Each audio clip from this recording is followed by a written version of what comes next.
देखो आम आनंदपुर को एक स्वतंत्र जिला मान्यता दाबी गत विगत दिन में प्राय 29 दिन धरिक आनंदपुर उपजिलापाल कार्यालय सम्मुख में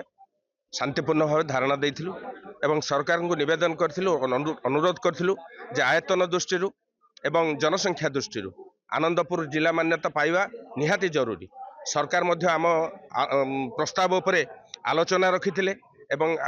विचार विमर्श मध्य करथिले एवं एई निकटरे विधानसभा राजस्व मंत्री कहिसेंती जे 31 जिलार प्रस्ताव अछि एवं सेतिरु केवल केन्दुझर जिलार आनंदपुर ना ही अछि। तेणु आनंदपुर जिला कथा जिला को मान्यता देवा कथा सरकार जिते विधानसभा प्रतिक्रिया रखिंट से अवसर में आम बर्तमान पुणी जो आनंदपुर विकास परिषद तरफ आनंदपुर को जिला मान्यता दाबी जो आंदोलन करूँ आम समस्त आज दधिवान जी मंदिर में एकाठी